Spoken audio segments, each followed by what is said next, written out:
Hey everybody, this is going to be a quick demonstration on how you can do an acrylic gel medium glaze. A glaze is when you go over the top of your painting with a translucent layer of color, and it's a pretty straightforward process. Glazes are really useful because they don't cover up the painting underneath. So in your case, you've already done a value study underneath, and we have a lot of different shades, and we don't want to lose any of that work. But by applying a very thin coat of color on top of it that's translucent, meaning mostly see-through, we should still be able to see all of the detail underneath, but very quickly change the feeling of the painting by changing the color schematic on top with the glaze. It's very useful, and I'm going to go through that right now. I have my tool set out, and basically what you're going to want is the colors that you're using for your glaze. You can do multiple glazes. I've already got that set out in my palette. We're going to be using acrylic gel medium again. Very useful stuff. We did that with the transfer. Of course, I need my standard painting supplies, paper towel, water, brushes, etc. So let's run through that now. I've decided I'm actually going to use a combination of a couple of these warm colors to go on top of this. I'm kind of hoping to, this is kind of a cool gray color, and I'm hoping to warm it up at least with the background. And I'm also going to need some gel medium. You're welcome to use your cleaned up palette, or I have some larger spaces. These are just reused old plastic containers, but I think it works pretty well for testing out your glaze because you can get a pretty good view on here as to what it's going to do. So you're welcome to use that also. Remember, when you're getting the gel medium out, the best way is not to squeeze it, but to kind of tap it.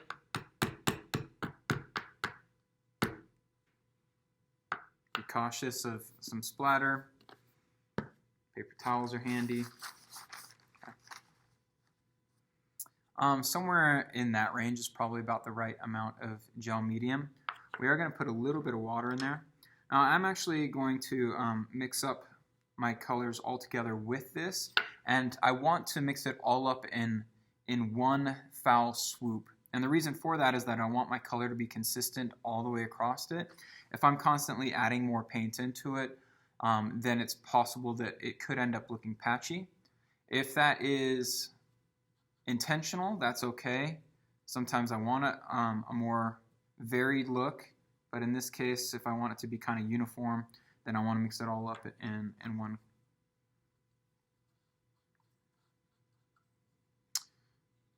If I'm not certain exactly the color I'm going to use a second palette to help me out here and to kind of spread it out. I'm pretty sure that I want some combination of these three colors.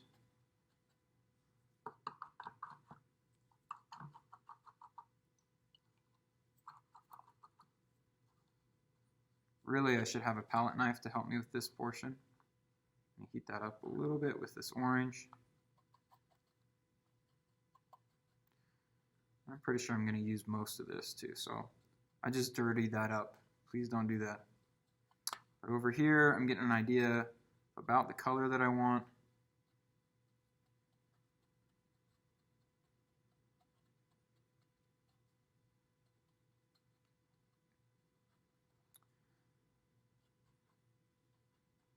And that is pretty close to the color that I want. So I'm pretty satisfied with that. I don't want it to be really streaky. Now, the gel medium is like the see-through part of the paint. It is the part of the paint that is transparent with little teeny tiny flakes of plastic that are colored inside, floating around in it. So we're basically going to add more of the invisible stuff, which should make this a little bit more transparent. Not all the way transparent, it'll be translucent, somewhere between. So I'm going to go ahead and mix some of this in with this, and I've decided I'm actually going to do this over here. And I'm going to try to get the consistency about where I want it to go. And I like doing my glaze on a pretty big space like this so that I can determine if it's going to do what I want it to. It's looking pretty good. It is a little thick still, so I may add just a little bit of water to this. I don't want it super, super, super goopy. I want it kind of thinned out.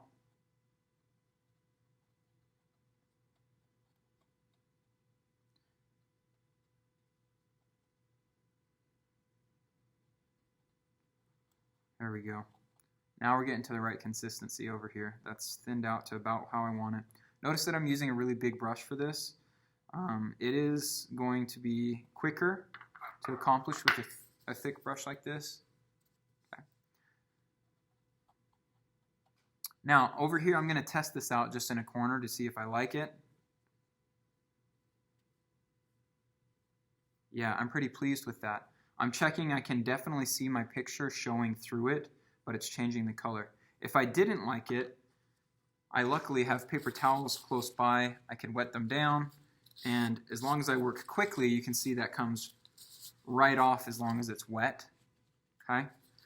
You'd have to work quickly in order to do that though. Okay? So you should have paper towels handy in case the consistency is wrong. If you can't see the picture through your glaze, then you know you need to change something. Now, like when I do a gesso, I probably will stand up and do great big long strokes and go right off the side here and then clean up the table when I'm done so that I can get consistent marks in terms of direction. However, you can intentionally change the direction or the application of your glaze here to get different effects, and that's okay also if you intentionally are going for a textured look. Okay. But in my case, I'm going to go ahead and try to make it pretty uniform.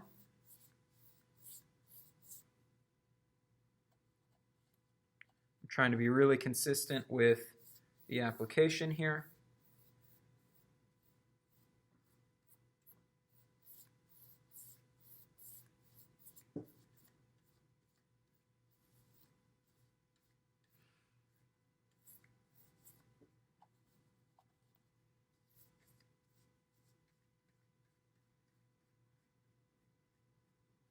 Remember, it's a thin coat.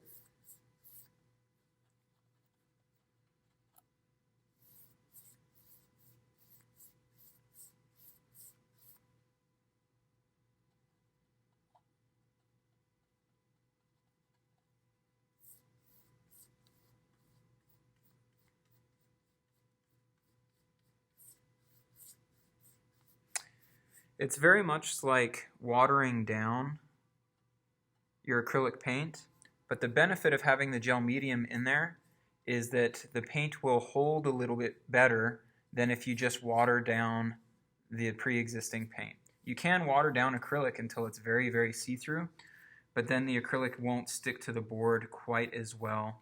It has a higher chance of becoming flaky, especially over time. But if you apply it with gel medium in it, then it will hold better. I'm going to show that different brush types will have a slightly different effect. I'll try a sponge brush real quick. And that might be a little less streaky because it doesn't have the bristles on it.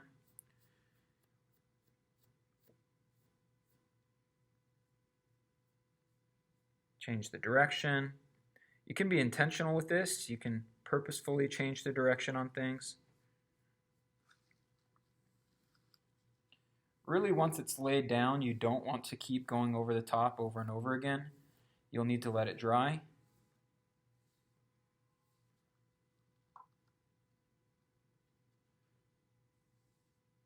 Oh, I have too much water there. Did you see that? Took it all the way off. You want to be really consistent with the application. Otherwise, you can run into problems with patchiness like that.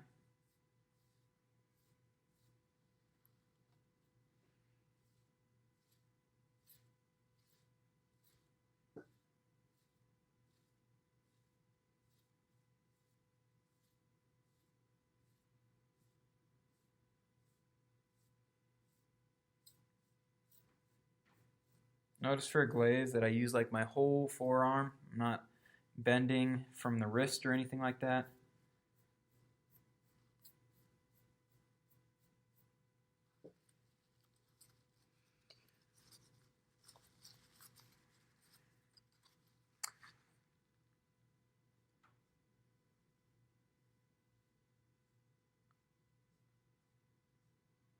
Sometimes I'll go in and intentionally follow some of the contours. And sometimes I'll just go over the whole thing just in the same direction.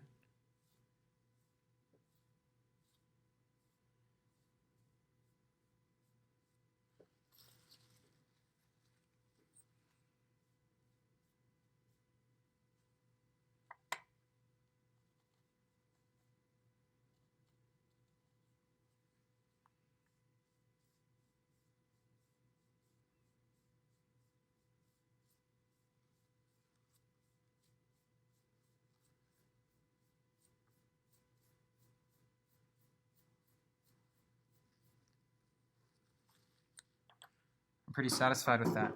So I'm going to move that over. I'm going to clean this up.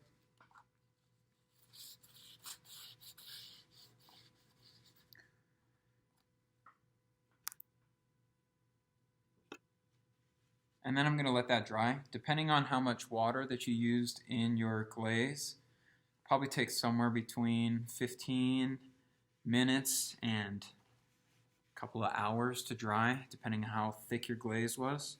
The thinner the glaze, the more quickly it will dry. And the less watery it is, the quicker that it will dry. But we'll take a break from this and then come back to it and show you what you can do after your first glaze is dried.